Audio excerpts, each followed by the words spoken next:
Recorriendo kilómetro tras kilómetro, seguimos descubriendo las historias y las vivencias de la gente de mi pueblo.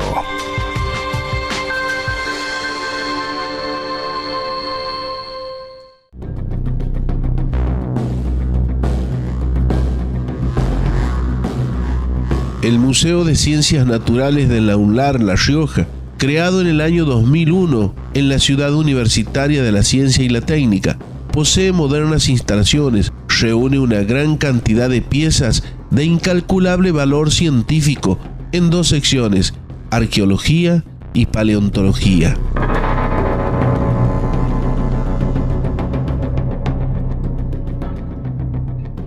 Mi nombre es Victoria Salvadeo, soy licenciada en Turismo. Trabajo como guía en el Museo de Ciencias Naturales, además realizo investigación. Este museo es el Museo Nacional de la Universidad Nacional de La Rioja. Cuenta con dos salas permanentes, una de arqueología que contiene un panel de la evolución de la humanidad, los primeros americanos, un panel de los incas, un panel dedicado a los pueblos originarios y un panel de Talampaya del Parque Nacional, nuestro producto estrella en turismo, que desde un punto arqueológico. Luego tenemos la sala de paleontología, donde estamos acá sentados, donde hacemos un pequeño paneo de lo que son las eras geológicas y ubicamos a los visitantes en la era de los dinosaurios, la famosa era de los dinosaurios, que es la era mesozoica. Dentro de esa era explicamos lo que es el periodo triásico, con lo cual La Rioja se hizo conocido. También hace referencia al Parque de Talampaya y Chihualasto, que es la cuenca triásica más antigua del planeta. Además tenemos réplicas como el que está acá atrás, que es el critosauro, eso lo donaron, es una réplica de Río Negro, de ahí proviene este dinosaurio. Y finalmente tenemos una pequeña sala de mares de La Rioja, que hace referencia a la era paleozoica, mucho antes de que estén los dinosaurios, es un poquito más geológica, la cual ya prácticamente es permanente.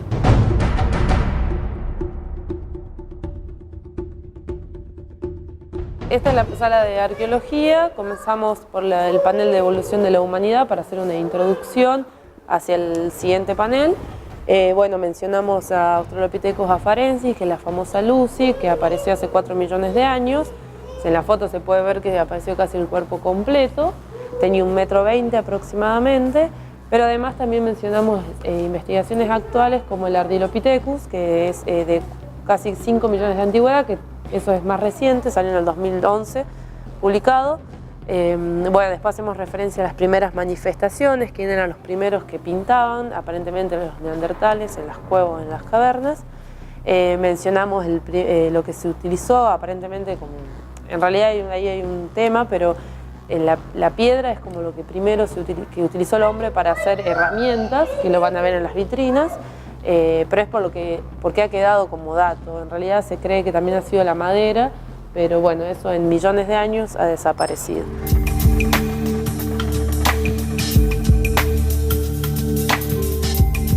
Después lo que yo les comentaba, el tema de estos mapas para mostrar cómo salió aparentemente el hombre o el homínido desde África, que es la cuna de la humanidad. Se dice que es la cuna de la humanidad porque ahí se encontraron los fósiles, en todo lo que es el este y sur del continente, hacia el resto de los continentes. Luego saltamos a América, los primeros americanos, cómo ingresaron. Bueno, en este caminar que tenían estos homínidos, el Homo erectus se cree que es el que salió, ellos seguían a pequeños grupos de animales porque eran quienes rastreaban el alimento y de ahí estaba el hombre por detrás. Se cree que por el puente de Bering o Beringia, que une a Alaska con Siberia, hubo periodos de glaciaciones en el cual quedó un paso o una lengua que funcionó como puente, que hoy es un fondo oceánico, y por ahí pasó lo que serían los hombres, que se cree que serían las primeras poblaciones del continente americano. Seguimos con las manifestaciones artísticas, que hay varios pensamientos. Algunos creen que dibujaban por el hecho de que si yo dibujaba la cacería, eso iba a suceder como a modo de invocarlo, o si no, que realmente se observaba la cacería y luego la dibujaban. Recordemos que no existía la escritura. Luego le dedicamos un pequeño panel a los incas, que actualmente eso seguramente se va a ampliar, ya que se declaró Patrimonio de la Humanidad el Camino de Campagnán. Acá hacemos referencia a lo que es el Imperio Inca, que se instaló en Chilecito, en la famosa Tambería del Inca, que muchos de nosotros la hemos sentido nombrar, pero sobre todo se resalta el famoso Camino del Inca, que ellos hicieron desde Cusco, un camino de 23.000 kilómetros, una red de caminos de 23.000 kilómetros. Tuvieron muy poco con nosotros los incas, ¿no? Menos de 100 años. Se cree que ellos venían y aprendían todo lo de la cultura originarias y se lo llevaban, se lo aprendían. Y otros creen que en realidad se han fusionado, porque si vemos un poco cómo cultivan ellos, cómo creían, en qué creían, y lo trasladamos a nuestros pueblos originarios, es muy similar. Bueno, después tenemos un hornito de cremación, que esto se lo encontró en los llanos de la provincia, al sur. No se sabe a qué pertenecía, pero sí se encontraron varios. Y bueno, era un método de enterramiento donde se colocaban partes de la persona que fallecía, solo a modo de despedirlo, ¿no? Era como un ritual.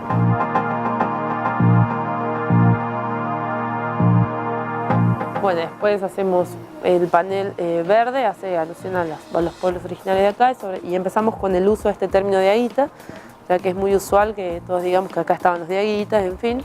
Bueno, el término en realidad engloba a muchas otras culturas, como la cultura Sanagasta, Olongasta, los Belén, en fin. Eso lo colocaban los españoles al llegar, todo aquel que tenía hablaba la lengua cacana, que es una lengua muerta, se le llamaba diaguita. Luego saltamos a un pequeño paneo de los pucará de la capital. Sabemos que tenemos 3 pucará, el pucará de la Puerta, que es camino, digamos, la unión entre la San Francisco, una de las avenidas principales, y la Circunvalación, que es muy reciente. Y este camino al dique tiene un pucará del medio, que se puede pasar, digamos, por un privado, que no está demasiado alejado de la sociedad en sí. Y después el famoso pucará de los Sauces, que es en el dique, nuestro lago artificial, el cual ahora con el nuevo camino de la vuelta al dique uno pasa, digamos, por abajo.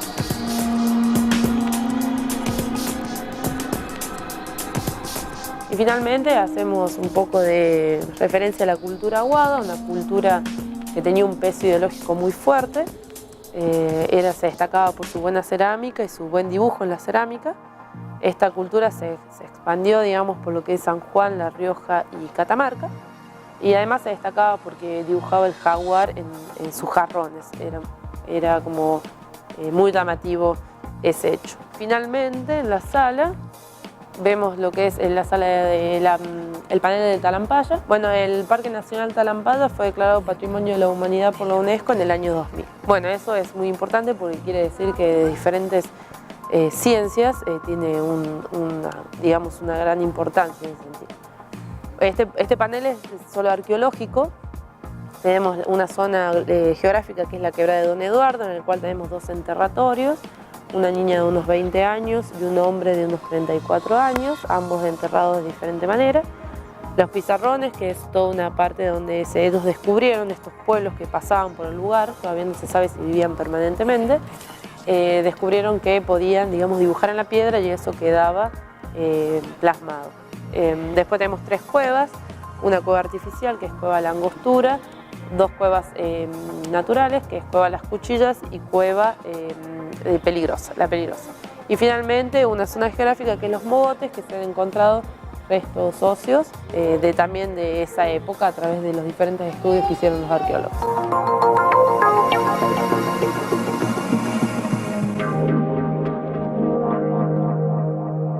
Bueno, esta es la sala de paleontología. Acá ya no existía el hombre. En realidad acá hablamos de la famosa era de los dinosaurios, la era mesozoica, y dentro de esta era hablamos del periodo Triásico, que es lo que está datado actualmente en la provincia.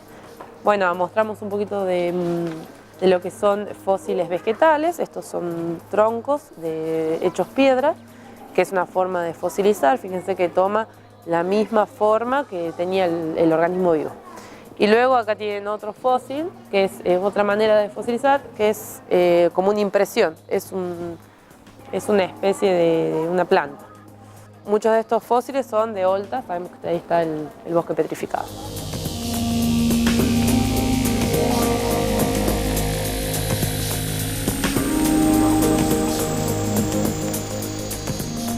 comenzamos a hacer el recorrido por el Triásico, se muestra toda la colección, parte de la colección Romer que está acá en las vitrinas, y acá en el Triásico tenemos dos periodos, que es dos formaciones, formación de los Chañares y formación de los Colorados, hace 230 millones de años y 200 millones de años, la otra pintura.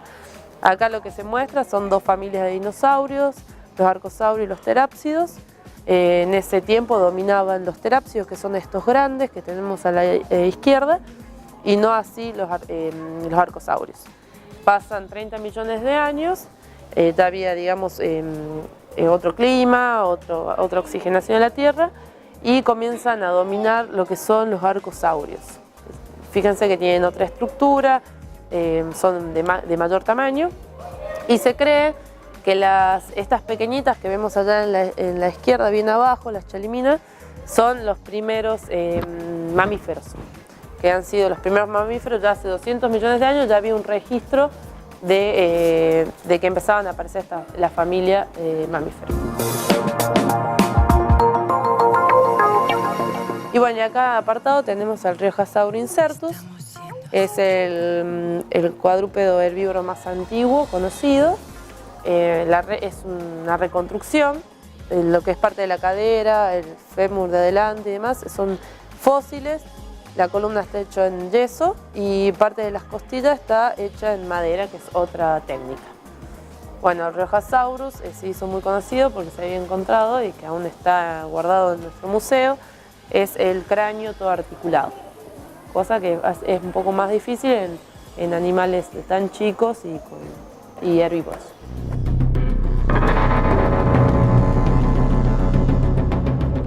Mostramos este Critosaurus, que es del periodo Cretácico, de la última era antes que desaparezcan los dinosaurios. Bueno, el Critosaurus era el famoso dinosaurio boca de pato. Fíjense su forma de la cola, que podía tanto estar en el agua como caminar en la tierra.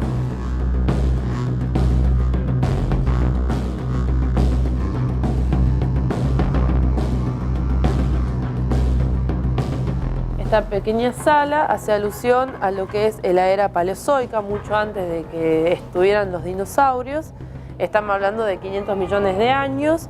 Acá yo les comentaba que es una sala un poquito más geológica, porque comentamos cómo estaban dispuestos los continentes en esa época, cuando estaba el Gondwana, y por qué La Rioja tenía mares, que era porque no existían las cordilleras de los Andes. Entonces, hasta que la placa de Sudamérica se colocó en donde actualmente la conocemos, entraba y salía agua constantemente. Eso dio como resultado en la zona precordillerana los fósiles que ven en todas las salas. Se hace mención a varios periodos y bueno, en las diferentes vitrinas hace alusión a los periodos que están referenciados en los paneles. Bueno, agradecemos al programa Gente de mi Pueblo por visitarnos en el Museo de Ciencias Naturales, y los esperamos durante todo el año de 9 a 13 y 17 a 21, y recordemos que en invierno tenemos otro horario de 15 a 19. Este museo se creó sobre la base del patrimonio que reunió durante 25 años el Instituto de Antropología de la Universidad Nacional de La Rioja.